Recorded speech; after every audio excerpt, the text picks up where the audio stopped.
Just a quick disclosure to share in conjunction with this podcast. Each of us are speaking to our personal experiences and do not consider ourselves experts and cannot offer medical, therapy, financial, or legal advice. We represent a wide range of experience on the autism spectrum and will always honor each perspective that is brought to our discussions. Our experiences, opinions, and perspectives are all unique and different and will be celebrated. Thank you so much for listening and connecting with us. Thank you.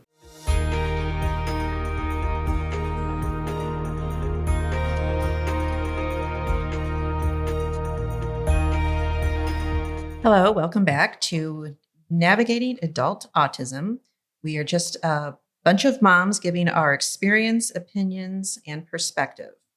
And some days are better than others because we are a bunch of moms with a bunch of opinions, a lot of experience, and a lot of opinions.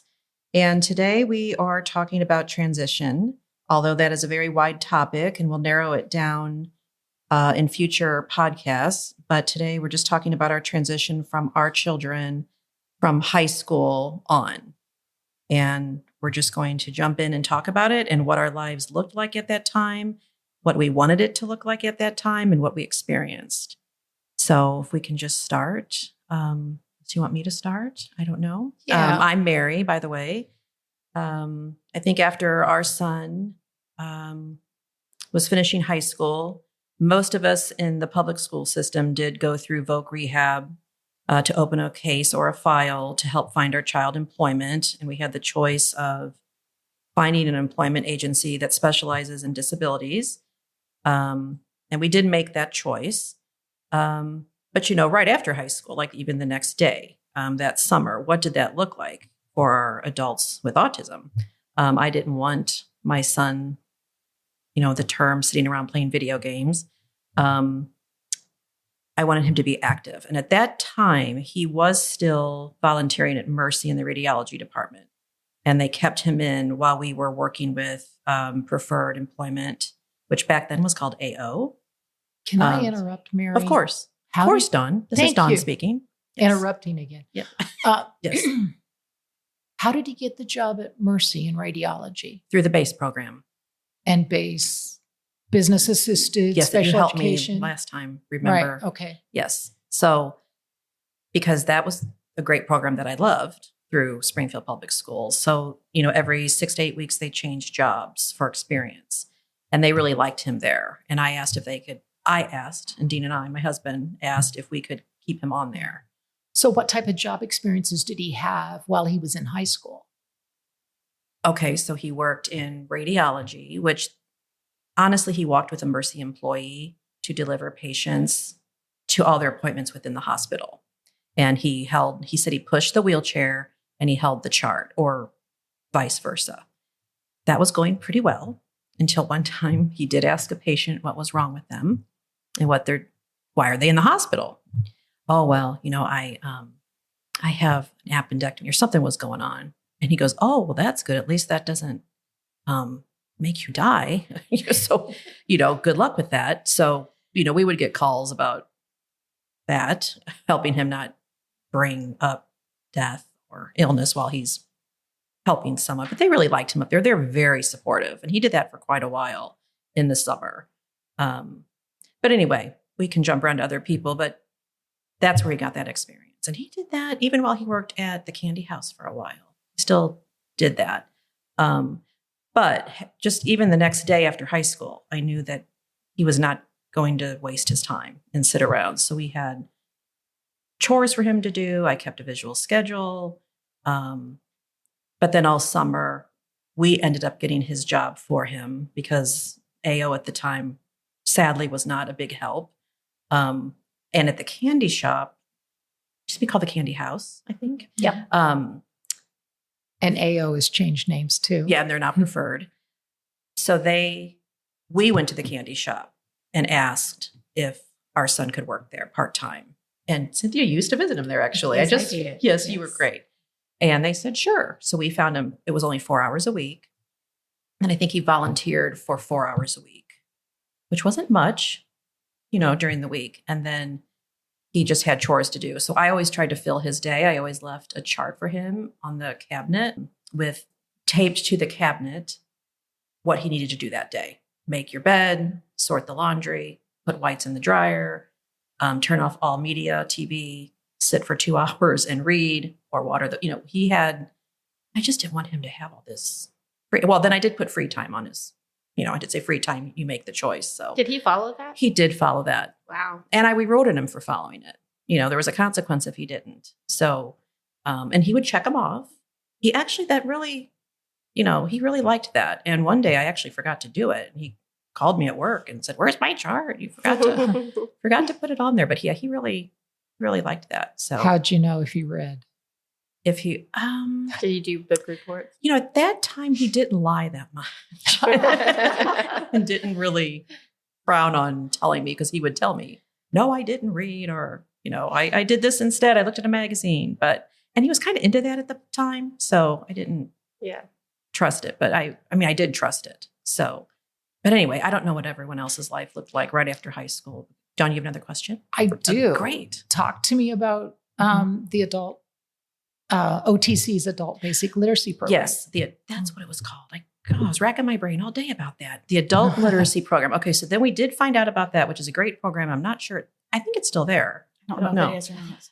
So we were told, who were we told to about that? The Adult Literacy Program at OTC, which is Ozark Technical Community College. They have an adult literacy program, and we were advised that that was really good for a lot of kids in special ed or with a diagnosis who probably were not quite college ready. So we tried it out, and it was great. I love the two ladies that ran it. So I would drop him off. Thank you for reminding me about that, because I think I dropped him off on Tuesdays and Wednesdays just for a couple hours. But it was kind of like your basic special ed classroom, only bigger. And eventually he just had a file drawer that he would go to and pull out his work. And then if he needed help, and they had packets of work for him. I really liked it. I will say there's other people in there that English was a second language. So that was going on in that room. And also a good tip I had was not to come in too late in the day. I think I told you about that, because a lot of court-ordered criminals were told to take the adult literacy program to earn their GED. And the teachers there did not want any of their children or students with disabilities to be exposed to that, which I thought was extremely nice and helpful. So he did that for a couple years. What type of progress did he make? Oh, sorry to interrupt. It's just, yes. This is Elizabeth. It's just interesting because I remembered that story, and I was speaking with my son's support coordinator, and she said, "Oh, but my husband used to be a psychologist at a prison." Oh. And she said, those people that were incarcerated, would come and work around the house and do different things. She said, those were some of the best men and influences over her children. She says, we'd have them for dinner. They would work hard. So I thought that was a different perspective, because True. I'd heard that story and I thought, yeah, that makes sense. And I had repeated that. And then she said, oh no, think about it in a different way. And she said, my experience tells me that what you're thinking might be wrong. And it was really interesting. Yeah. Well, I shouldn't stereotype that everybody there was a bad guy, but I think at the time there was a couple Specific. not so great people there. And I would still want to know as a parent. Yes. Yes. So yeah, I'm not But it was sorry for stereotyping. The court-ordered criminals are not all bad, but no. But yeah, it was interesting because I did the same, and she said, "Oh, and that's why we're here. We're thinking about things at different angles and different perspectives. Because to me, the red flags and the safeguards went up, right. And I wanted other parents to think about that. If it happens in your state or wherever you are, maybe you don't want to drop your child off at 2 or 3 in the afternoon and leave them unattended. So absolutely. But yeah, he did do that for a couple of years. So Mary, this is Kara. Did the literacy program help him? Did you see a benefit? And what length of time was he in it? He was there 2 years. It prepared him to take a college credit course at Ozarks. Which is huge. Which was huge, but he did not do well there. He didn't do well. He didn't. It was over his head. It was too hard. And we decided to give it a break. And he didn't want to go anymore. He had lost interest because he knew he was failing and it wasn't successful. And he was trying to take courses he was interested in. Screenwriting and all, the video making. He just he couldn't keep up. But I will say the disability department there was very, very helpful. And like he even passed out one day in class from not eating, eating protein. And, he just didn't eat lunch. And so he passed out and the disability coordinator called me for OTC. So I had a lot of support there. I really liked it there a lot. Did his reading improve? His reading did improve. Yes. His reading improved and his scores did go up. So yeah, I take that back because his scores went up a lot in reading. I just remember that, Dawn. Thank you. The reason Maybe I told you that because I was following in your footsteps. Right. So that's why I remember. right. Because Or I I think wanted to follow in your Yes. footsteps. That didn't happen. right. Okay. Yeah, because he took you take an entrance exam too to see where they're at. So he scored very low in reading and comprehension. And like after a year, it had gone up like a tremendous amount. And because I remember telling a special ed teacher who I'm still friends with, she was like, Mary, that's amazing. And that just goes to show you the one-on-one time that we talked about before really helped him. But that's how it started for me a little bit after high school to start navigating adult autism. Okay, so who wants to go next? John, do you want to talk about it? Sure. Okay. Okay. So your son is 31 2. right now. Oh, go ahead. he's 31. He's 31 right now. Okay. My son's 26. So I met you, I think out of everybody at this table, I met you first at a support group. Mhm. And so I was following your path. So I got him over to OTC. We did all the testing. Again, his reading was extremely low. Yes, the public schools could have done a better job, but it is what it is. Right. Another topic for later. Yeah. But he had some behaviors there while he was in. And so because they were right. worried about some of the kids that they had to work with, it's not a lot of fun to work with somebody. And to me, what JR was just expressing was no big deal to me, but evidently it was to them. And so, What was an example of? I think his tone of voice was very abrupt. And so when he's talking to me, he comes off as rude. And you're used to that. Yes. So, Yeah, sometimes we overlook what And other my people son see. has the same issue. His tone of voice isn't good and he's abrupt. So, Right. yes. So Get used I to it. came out of that. JR didn't do well in high school. It's not a preferred activity. And so I decided, you know what? We're not going to go down this path. Right. I mean, we went through the testing and all that. But you try Was it a everything. mistake? But you try. Yeah, Yeah, I you tried. have to try. So I wasn't so concerned about getting him doing something immediately. It's like high school was hard, some Mhm. bullying, get the summer off. That's fine. I did try to follow your example on setting the schedule. That worked fairly well. I know I wasn't as consistent as you were, but I did try to put something in writing. And we did open a file with VR. I made the mistake. I opened a file with VR while he was still in high school. Yeah, we And did too. I Yes. shouldn't have done that because they closed it because evidently how they document their success is how quickly they find a job. And so they knew this was going to end in failure. Because of parent choice, not wanting it to terminate with a job. So closed the file. So then after high school, okay, we'll just reopen the file. And there was the problem. So we're already working with an employment service provider or whatever the correct terminology is. So she's working with JR. They're getting to job sites to volunteer. And of course, he had volunteered, during his high school career with a business assisted program. And we worked up this little agreement. And it wasn't very specific, but when you do this, this, and this, for example, you got to volunteer and show up consistently. Well, that was a problem too. Both of his parents worked usually from 8 to 5. So Right. he can't show up consistently. Fail. You're not showing up for your volunteer hours. But that's a whole other issue, like Elizabeth even brought up last podcast about parents aren't here because they have to work. I mean, it's Yes. an issue. And transportation is another issue, which I'm It not is sure an if that's on issue. our list, but disability transportation is a huge issue that Kara and I have have Worked on. battled it for a Mhm. long time. And Met then with Jan Jones. And we're successful at it. Yeah, we got a little program. bit, yeah. Mhm. yes, you did. But that's not really a fail to you, Dawn. You had, if you had to work, it was, you didn't have a lot of resources It to get him shouldn't have there. been, JR shouldn't have been held accountable for his inability to get to a job site because it wasn't his fault, unless we, spent for the yellow cab. I should mention that we live outside city limits, so Right. that makes transportation even harder. Okay. Right. And then we also And had, costly. yes. So then the person who was working with JR quit the job. So we're off the radar. 10 months. We're not doing a whole lot. And that's when you, Mary, said, you got to do something. And okay, the workshop's hiring. That certainly wasn't my first choice on what I wanted JR to do after high school, go to sheltered employment. But they were hiring.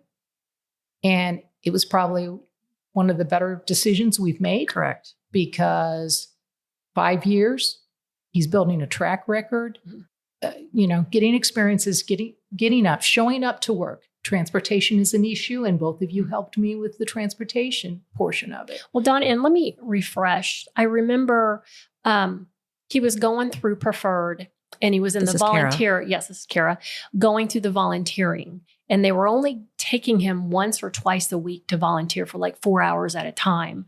So what that did is that was trying to get him work experience to better prepare himself. 4 hours a week.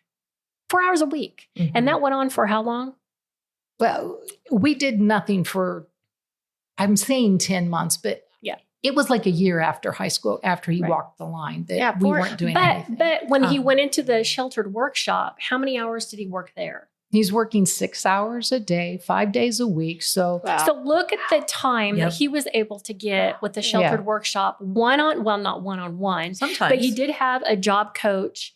For that, how many hours a week? So he was working a 30-hour week So a 30-hour a week for 5 years. experience getting paid Yep. versus 4 hours of volunteer a week. Yeah. Yeah. From By a the time- disability yeah. employment agency that thought this was the best thing for him. Yeah, this is Tara. But 4 hours a week, by the time you get to the next week, you've already forgotten what you learned last week. Right. Right. So, and back on the sheltered workshops, I'll touch on that really quick because that is another subject. The SWI in Springfield, Missouri is a very wonderful workshop. It is, we've been told by Desi that we are, what's the good word? The example that other workshops should follow. Because I have visited other workshops even recently and found out about a couple other ones actually just yesterday. They're not all wonderful. Where I think, our focus is, oh my gosh, let's give them every opportunity they can to get to work for those of them that can't drive. So that's just something we battle with a lot of things. But I was glad he was able and successful there, and he's in a job right now. Yeah. Yeah. So 5 years, let's give competitive employment another chance. Open a file with VR. This time it opened smoothly. The counselor was decent, willing to work with us, and found a competitive job through using Indeed. And so we are 90 days past. So VR has closed the file. They sent me a Mhm. satisfaction survey. So let them know. They want to know my suggestions. So I'm going to give them to them. And we should. Yeah. Yeah. Does anyone Because- else? Well, I was going to say, Yes. I think some of these providers don't know what parents can provide. I mean, they need to tap into the power, our experience, our opinion. If we tapped into the Wood Rings fundraising power, oh my word, the business This is Heather. connections. The Wood Rings are tired. We're getting We're old, past Mom. on Okay. the Wood Rings right now. No guilt trip on you, but if you tell people your story, this is what autism family did. Do you want to harness that? Yeah. The business connections in this room. Is this I through your mean- ambassador idea Yeah, to let the I community mean- know what we've done? Right. So if we know that disability employment, autism employment is an issue, I think we have some of the solutions, or we can network and we can find some of the solutions. So they may not know they need us, but they do. They do. You're right. And if anyone else wants to jump in here really quick and let us know what your experience was like. What's interesting with what Dawn was saying is letting people know, with my oldest son, he just graduated, really looking at what kind of programming and different things I can get into later, but connections were made, and a Walmart approached us and said, well, we've heard he is great at fixing things, organizing. What if he did some hours for us? And with my son, very limited verbally, needs one-on-one support often. They're so excited. They're waiting for his seizure dog to come, because then they're excited. They want him to be on the floor, but they want to provide those protections. They approached us through some mutual connections. Some autism-friendly training was done at this Walmart. They got talking, and that came. So I think there is a group out there. There are people out there, but we need these connections. How do we make the providers that are supposed to be connecting us to this community that's saying, okay, we've done autism awareness for how many years? We're ready for the next step. Mm-hmm. And that's why we were reached out to. He goes into our local vintage stock, and they know he comes in there to organize. We were at Barnes and Noble a couple of weeks ago organizing shelves, and an elderly woman came up and said, "Excuse me, sir, do you work here?" Because she didn't see that he couldn't talk, that he stood weird. He didn't do things in normal. She saw a worker. Right. She saw a worker in my son. And from that moment, I went, he can do more.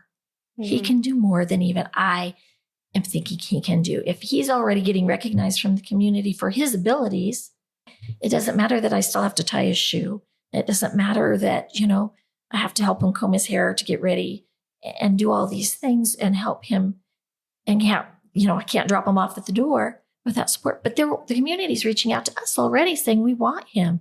And I think you've had some of the same experiences. But Elizabeth, Heather, what about he's the one that just graduated, right? Yes. So what was your mindset like? Like February, March, graduation's approaching, or did you already have a plan, or what were you like? So that's interesting, because I had been looking, had all these different options. We could do this, we could do this. He does have funding for a one-on-one aid. And so I knew we had that safety net. He loves to go out in the community. I knew there was a safety net, but as we were investigating different potential things for him to do, everything just started falling flat. Good. Or not good. Yeah. At the flat. Right. So I just was like, and it's interesting because we had looked at all along, it was the workshop. We were planning the workshop. And then we were told, no, he can't because of the seizures. But that's really important for families to know, because then when we were talking, said, no, that's not quite correct. So I think when a door starts to close for parents, because I let that door close, and we just were talking, and you're like, well, that's not true. Right. So keep knocking. Right. And so right now, we're having a lot of things that aren't going to be a fit, because we're talking 1-to-6 ratio. And while he could probably do that when he's looked at through the eyes of a provider, they're not seeing that potential.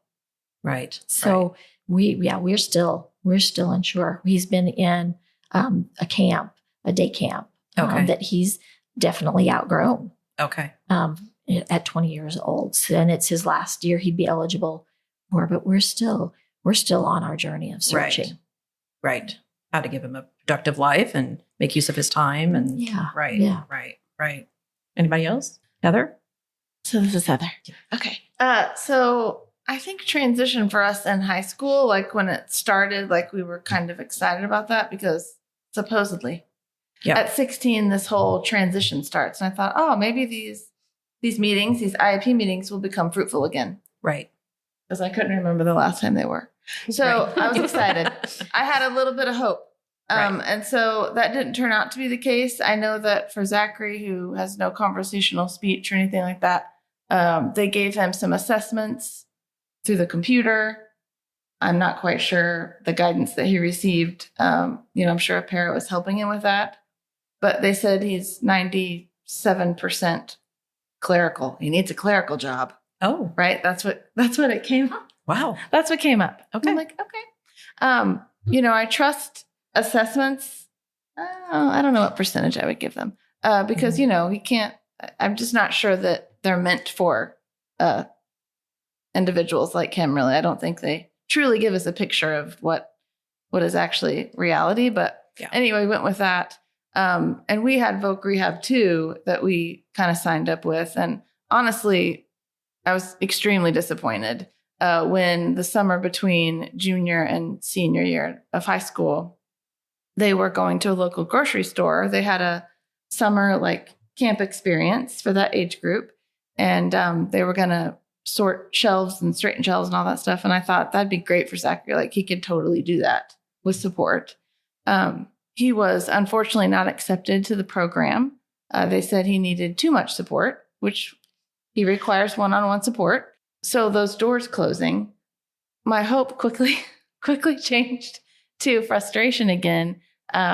So basically that didn't work out. We did meet with them several times, but I think a key here too is that, which we all know in this room because we've been doing this for years, but none of it comes easy. We always have to be the starter. We have to ask. Correct. The Walmart thing is awesome that they came to you. That's few and far between. Yeah, I call for that us. Progress from what's been happening. For Zachary after high school, we basically shut everything down. That's when we quit fundraising. We gave the Shootout for Autism to a local provider. We just knew we were going to have to hone in and figure out all the stuff. And so for him, he has to have 24/7 care, and I still work full time as of now. He graduated in 2019. So he had to apply for his waiver, a community waiver, so that he could get the one-on-one staff that he needed while I was working. There was a waiting list in Missouri that was pretty extensive.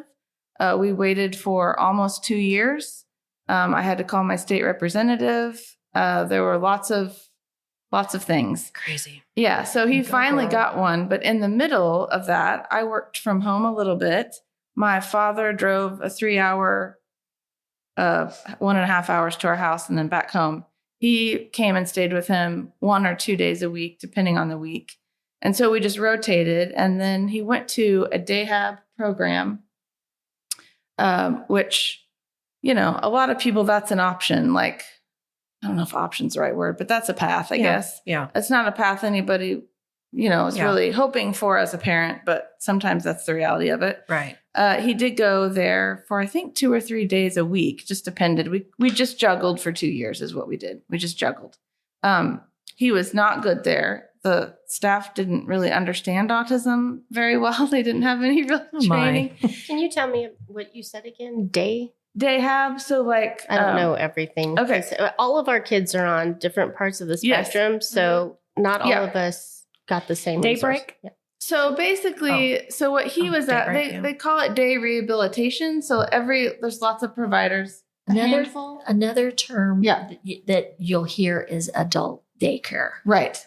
Which I hate that term. Yeah, I hate that term too. Yes. So I will tell you, this is so the January before he graduated, so, he graduated in May. So that January, we went with our process coordinator from the state and we toured all these facilities, because when you have a child that's on the severe end of the spectrum and they can't stay home alone and all that stuff. Right. You have to pick a provider at that point who is going to provide the services you want. Or you can do self-directed, which would mean I would be kind of HR and I don't do background checks and stuff I didn't want to navigate that in addition to all the stuff we were already navigating. So we chose a local provider, but we had to tour what was available here in our community. Right. One of the most depressing days I've had as a parent. Oh, wow. Yeah. So it just, talk about sitting and playing video games times 1,000, not even playing a video game. I experienced some stuff that's these people are just sitting. It reminded me, I say this with love, but it reminded me of a nursing home.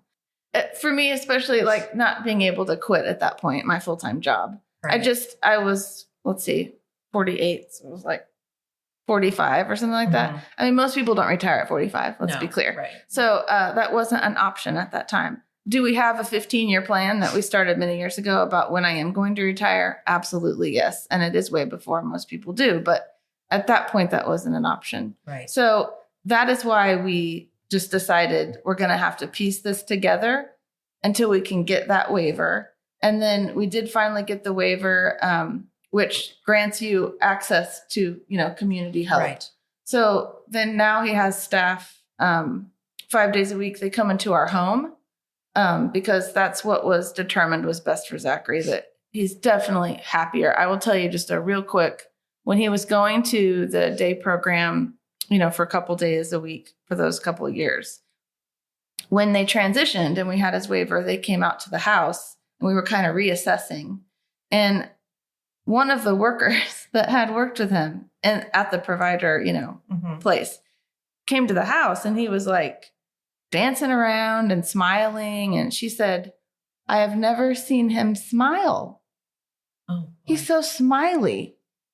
And I was like, oh my gosh, like he's been there for 2 years. This kid is a really sweet, smiley kid. Wow. But he was miserable. Right. So, yeah, we just had to get, I think, basic needs met before we could even think about some type of employment. Like, how are we going to make it meaningful after that? And we're still, like Elizabeth, we're still in that process. On that path. So, yeah. Yes. I think, we're talking about a lot of waivers and providers and this kind of stuff. I did want to let our listeners know that if you are not hooked up with an agency, if you don't understand a lot of this, that if for every state, there's going to be an entity that is the portal to services. So in your state, just Google disability services for, autism, or if there's another disability, and it should bring something up for you. So like for here, it is considered the Department of Mental Health. In other states, it might be the Department of Health and Senior Services and different things. So it's not going to be the same in every state. So make sure you Google in your state for your state. And then that kind of is the portal. And you look at getting a support coordinator, a caseworker to let you know about all these. So if you're kind of thinking, well, how do we even find this stuff? Right. That's good advice, because I do want to say that a lot of parents that are on this path sometimes immediately reject, I don't want to get the state involved. No, I don't want the government involved. They really have a negative concept of that. And I try and explain to some people, like, no, that's not what it is. So that's a very, very good point. They should look into it for sure. And did we explain waiver? Are we going to explain that?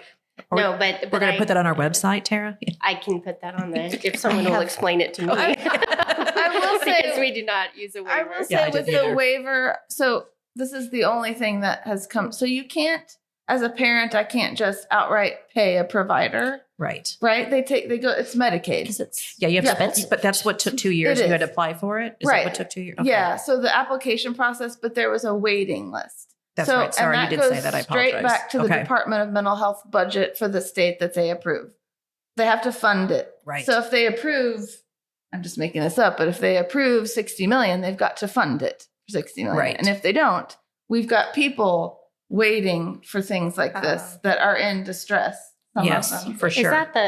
So the federal government provides so much Medicaid funding and then, or Medicaid funding, and then the state then adds on to whatever they want to add on to. So like a couple of years ago, there wasn't enough funding. I remember this. Is that when you were applying? Yes. Okay. Yeah. I think the funding had been cut. Right. And there's only so many waiver spots. Each state only has a certain number of spots, if that makes sense. Okay. So that's why there's a waiting list. Like, you can't just make new spots every time. It doesn't work that way. Wow. So the other thing that was interesting was, and I don't know if that's still the case, Elizabeth may know better than me, but just in the past couple of years we've been dealing with it, there's a number system, or there was. And the assessment, it was on the needs level. And I just kept getting told by all these people, if you don't get a 12, you're going to be on the list forever. Oh, wow. So you want a 12. And I'm like, okay, I don't know what a 12 means. Right. But it's a magic number, And I thought if Zachary can't get a 12, like, I don't understand what we're going to do. And this is Elizabeth. Yeah. We don't, I could explain a lot of that, but I think one of the points that Heather really made me think of is when I talk to families, when I'm working with families, it's as a family, you look at the positive and the growth, but when you're going through these application processes for a waiver or for other things to qualify, you need to really be honest with yourself and think, what is it really like? So I tell when they start asking questions, do they do this? Do they do that? I'm like, okay, not on a good day when you're there. Okay. To answer that question, as if you're not there, grandma from out of state is there. There's no favorite chicken nuggets. All the clothes that your child likes to wear, adult child likes to wear are dirty. They're in a bad mood, not the perfect day. Right. They're tired. You want to think, because they're not there to judge you. They're not judging your parenting skills. They want to be able to qualify you. They want you to go through this utilization review committee and get this 12. So make sure you're being brutally honest with yourself, because I know with my son, Nathan, that has the most needs.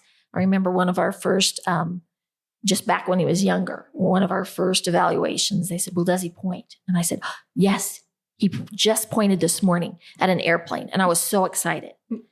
He didn't point again for another 2 years, and he's 20 and he doesn't point now. But every time I had any meeting, anytime we went to qualify, well, at least he points. At least he points. I was like, no, that was a fluke. Yeah. So there's just so much, isn't there? So that's so much. Yeah. I think we want as parents to build that, build those Positive moments. Those positive moments up. And we always want to hang on to those. But when you're really doing a functional report, like we just did this for Zion for Social Security, what is it? SSI, Yeah. not the disability. We had to fill out the functional report. And I really brought it back down to like, if I wasn't here, what could he do? Correct. Yes. And actually we did it together.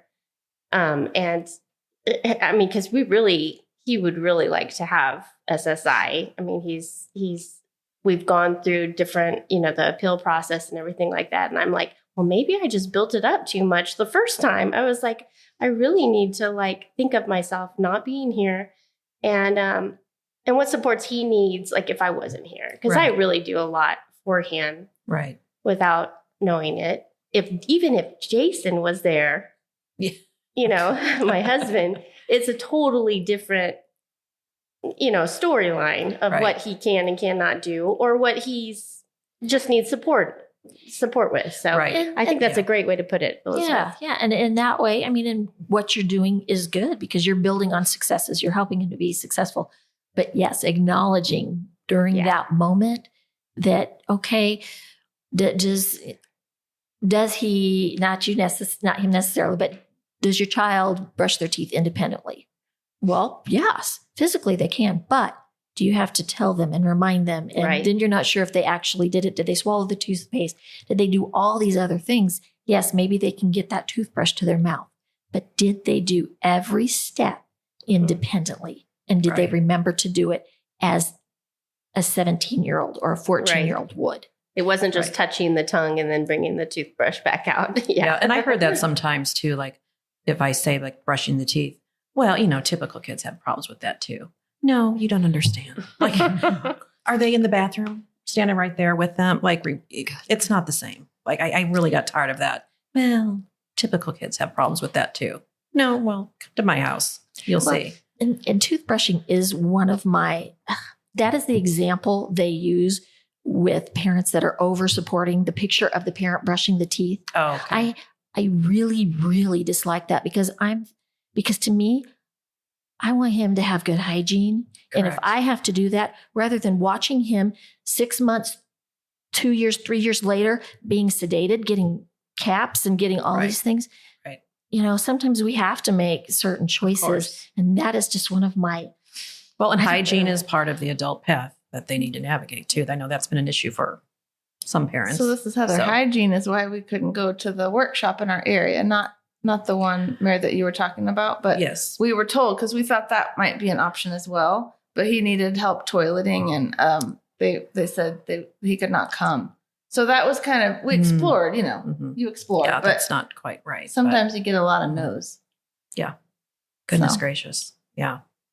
Anyone else want to jump in here? Our transition was a little bit different. In 7th and 8th grade, Eric we pulled him out of school because school was the living hell for him. And that's what he said. It was living hell on earth in that building. Oh, So from that point, for 7th and 8th grade, we unschooled and we hired some people to help us teach like science and math, and then immersed him in volunteering. And he volunteered politically on a big campaign that he was really excited about. And then he volunteered at the Wonders of Wildlife and volunteered at the zoo. And he has thousands and thousands of hours in at all those places. But so then he re-entered though back as a freshman because he felt like he probably needed to go back. He said, I think I need to go back. And so we did, and just muddled through the next 4 years. And then when I didn't have a plan for him when he got out. I said, okay, the last year of his senior year, he was able to do a COE program at the zoo. So he got on there. and what's a COE? It was work credit for, he'd go there for like the afternoon, get school credit to be there. Oh, okay. And so that at that point, he actually was able to stay on in that position even when school was out. So we didn't think about worrying about a job at that point. And we did have VR come and do some things with him. And they took him to like a used bookstore, and he couldn't stand the smell in there. He just says, I can't do that kind of work, Mom. But anyway, but he said, I'm going to stick with what I'm doing. But stand the smell of the zoo, But not the bookstore. That's a good one. That is good, Dawn. That's true. Well, they were stinky and musty and stuff. I don't know. Right. He does That's have sensory funny. stuff. Yeah. Yes. But so then- Elephant poop is fine. Yeah, exactly. But we did know he did want to go to school, and we did. He went to OTC, and he did get a 2-year degree there. It took him about 8 years, and he had a wonderful support system there through their disability office. Very good. Yes, I remember you had a good experience We there. That's did. good. We did. But then, but like I said, when we got out of high school, I felt like I had rose-colored glasses on. I felt like, oh, we've arrived. Now the road's just going to be smooth, and then all of a sudden, the bumps and the curves started happening, and we're just all over the place again. I'm like thinking, oh, we're Right. never going to arrive. Really. You think you're Right. going to, you're going to level We out. will never arrive. We will never arrive. That's how we're going to end every podcast. We will never That's a arrive. positive note. Sorry. the destination. never comes Well, you do. in Like, sight. we continue to navigate. I Yes. think that's, Yeah. Yes. Ongoing process. Ongoing navigation. that's right. Right. Right. Well, that's good. And I think it's easy to remember, or not easy to remember, but typical to remember that all of our kids kind of would ebb and flow like every 8 weeks, like something new, or a few months, something else would come up. They'd be good for a while. Then I forgot the technical term for that, but They just call it cycling, don't they? cycling, that's Yeah. it. Yeah, they'd cycle. Once you think you've got it, something mastered, then something else would. Oh my gosh. Come That's up, but- every day. Yeah. That is every day. Well, And then, that is true. This is Tara, by the way. Zion never wants to try anything twice. Oh, So I don't know if that's common with other kids Like- on the spectrum. like anything? Like if he tries, okay, so like even going through voc rehab another time, he was like, well, I've already tried that, Oh, So it was very difficult to get him. it's like a coping skill. You have Yeah. to kind of teach them Yeah. that that's not always the way. Yeah.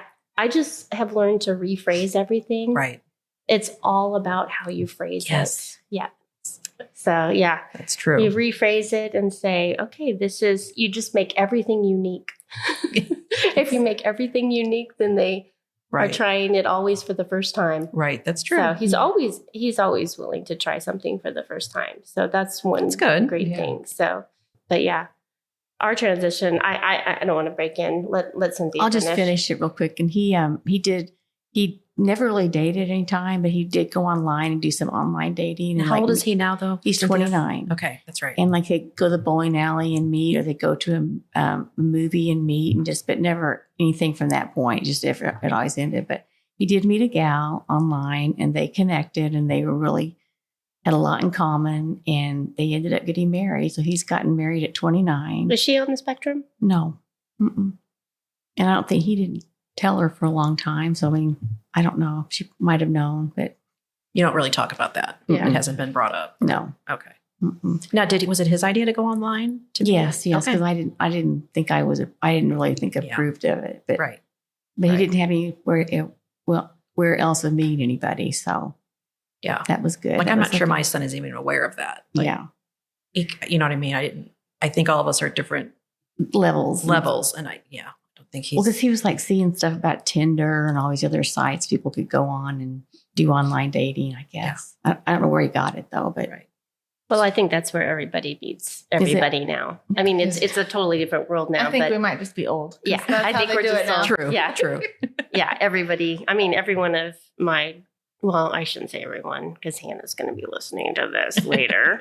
But Hannah, I mean, most of her boyfriends have come from Tinder, and actually, Zion has been on Tinder, but he complains every month that it's like $29 a month. He was like, well, I have all these people that have swiped right or whatever the terminology is, but I can't look at them because I don't have the membership. So it's really funny. But so I think it was last month, he did some extra work for Jason and he got the Tinder membership for a month. And then so that was great. That's sweet. But yeah, I think everybody meets online now. Interesting. Kara, you want to jump in there? Sure. There's 7 of us moms here, and each one of them, our paths are so different. And getting to Kelsey, she, in high school, I was, my husband and I, Roger, we looked at her and we're like, where is she going to be? Mm-hmm. At the end of high school, what can she do? Yeah. How far can she go? I mean, we didn't know. What's next? Yeah, we didn't know. And, we were lucky to get her graduated because her senior year, I'm telling you, I was on her, you got to get this paper in, you got to do this, you got to graduate. I mean, it even got to a point that we were like, because she was getting lazy.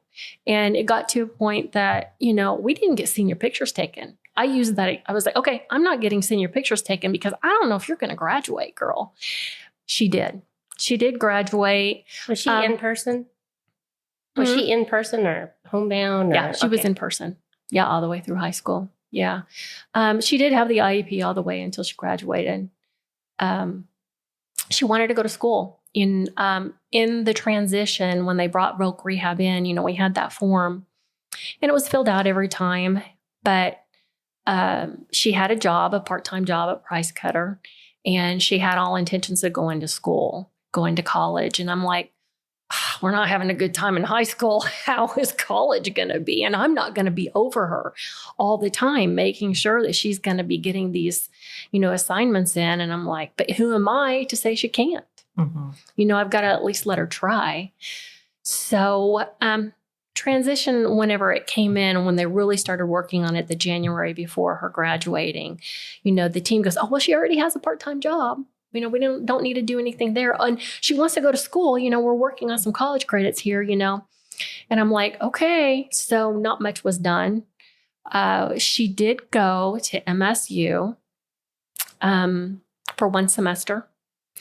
She had 4 classes. She flunked 3 of them and passed 1. She did live in a dorm by herself. We did pay to have her with her own dorm so that she could turn around and just get away and have her own quiet time. At that point, we had told her at the very beginning that if you fail one class, you're done. We're done. We're done. We'll pay for your living expenses, but if you fail one class, and she had to actually get a student loan for her classes. We made her because we felt we wanted her to have that ownership. Mm-hmm. If she's paying for it, then she, if she fails it, that's money out of her own pocket. Yeah. Mm-hmm. And so at the end of that semester, she failed 3 classes and we're like, okay, you're done. You're done. And so we moved her back home. We're like, now what do we do? What do we do now? Mm-hmm. College didn't work. She wanted to be a doctor. Well, that's not going to work. She didn't even, get through one semester. Yeah. So we started looking, okay, now she needs to be independent. Now we need to get a job. She needs to start working on being independent and supporting herself. So that's when we really started getting in with voc rehab and finding a job. She went through a couple jobs there. She did go ahead and start taking OTC classes. She did some online classes. We did move her out. We ended up one Christmas morning, I'm like, okay, we can build a barn out back and put an apartment in there. But she didn't drive because of her cerebral palsy, her physical ability. And we're like, okay, we could do the barn, but then how independent is she going to be? She's not going to be very independent. We're going to have to be driving her to work and back and forth and everything. And we lived out in the country, not close to public transportation. So one Christmas morning, I'm here looking on Craigslist and there was a little place for sale. It was a little mobile home. And where the mobile home was at, it had a Walmart right in front, had all of these different fast food places, plus it had bus stops. And so Raj got up really early. It was before, of course, Kelsey woke up, and I was like, Roger, let's go drive and look at this. Come on, let's go. She won't be up yet. So we jumped in the car Christmas morning and went and drove at the little mobile home that was for sale. We're like, oh, what a good Christmas gift, So we're like, okay, then we really started planning, okay, this won't be a huge expense. It was like $15,000 for the mobile home, and we could furnish it cheaply, garage sales. Wow. And we could do this cheaply to see if she could live out on her own. And it was in a good area. And it was in a good area you that know. she could walk to the bus stop. So that one sold. We found another one, and we ended up moving it to that one specific mobile home park. And we moved her in. She didn't want to move out. She was kind of scared. Kind of funny story. We ended up, we had worked really hard rehabbing this mobile home. And we moved her out the next day. We left and went to Cancun. I'm like, bye, Kelsey. No, just kidding. My mom, all of my Stressed friends you had out their if phone you needed number. a vacation. Yes. Everybody, she had everybody's numbers. And she ended up living out there in the mobile home for, I think it was 4 years. But that first month, actually, the first month she called us a lot. But, the first year she would call us quite a bit, but it was a really good learning experience for her. Yeah, for sure. She had to kind of learn on her own along with our guidance on how to do this. So we kind of forced her into it. And that was a good thing for her. Mm-hmm. Or, where would we be today? And today she's completely on her own. She pays all of her own bills. She's got a little duplex that she has. And she is doing great. But it has been... You helped her find the duplex, though. I mean, there's always, right? Yes, Yeah. It's been ongoing. Her boyfriend, she's had a couple boyfriends, and her boyfriend broke up with her. And she moved in with us for about a month. And then we found this little duplex for her, and she moved in. And we Yeah. helped her move in. Mm-hmm. Yeah. It's never ending. Every time we go by that mobile home park, Mm-hmm. and way before It's still there. The mobile home is still there. Well, I remember you guys putting that deck in or something. Mhm. But every time we go by that mobile home park, before we got a transition plan for Zion, I would tell Zion, I was like, Kelsey lived in that mobile home park all by herself after high school. I was like, you can probably live on your own at some point too. I was starting to plant Right. that seed in his Right. brain years ago. Because I remember coming to that mobile home when you were guys moving her in. And I was like, it was like a dream for me. I was like, I love my son, but I want him to be independent. At some point. What do we want for our That's good. kids? We want That's them to good. be as independent as possible and happy. Yeah. Right. Plus it boosts their self-esteem, even forcing her out, or with my son, or who, it does boost their self-esteem a bit to know that they're thriving on their own. And Right. even though there's a lot of challenges. But, when you look back in high school, did I know she would be this independent? No, I didn't. I didn't have a clue. Right. Did I want her to? Most definitely. But, again, each one of our kids are so different. Yeah. And how they respond and what they can take. Yeah. Right. And Right. you had a good point, independence, because even when we're talking like with some we have mine and Heather's children, independence still is Yes. the key. So Nathan won't ever live on his own and not anything like that. But when he's in his room, what does he tell me? The door. that way.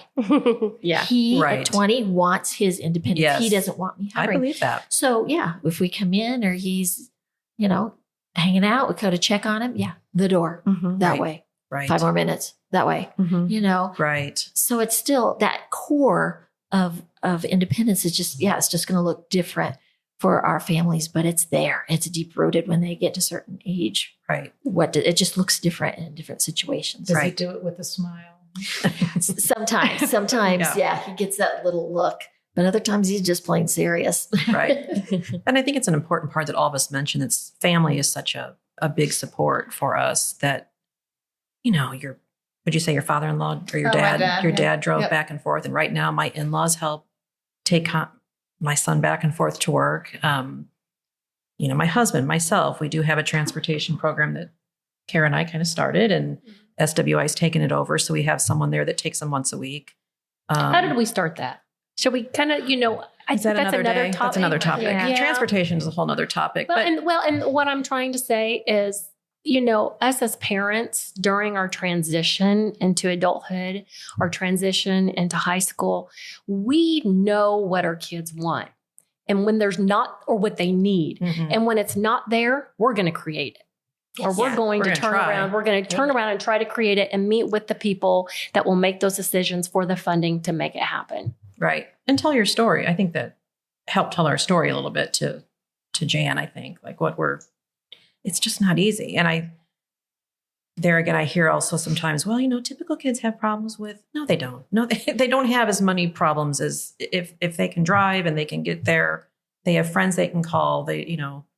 It's not easy. So, listen, there's days I'm like, oh, I got to go pick him up again. Yeah. And everyone's problems are different. But I am a taxi driver. I mean, there's just no question about it. And I'm happy to help him. But listen, it stresses me out some days. It's just, this is my life and I'm happy to do it. But there's a trade-off.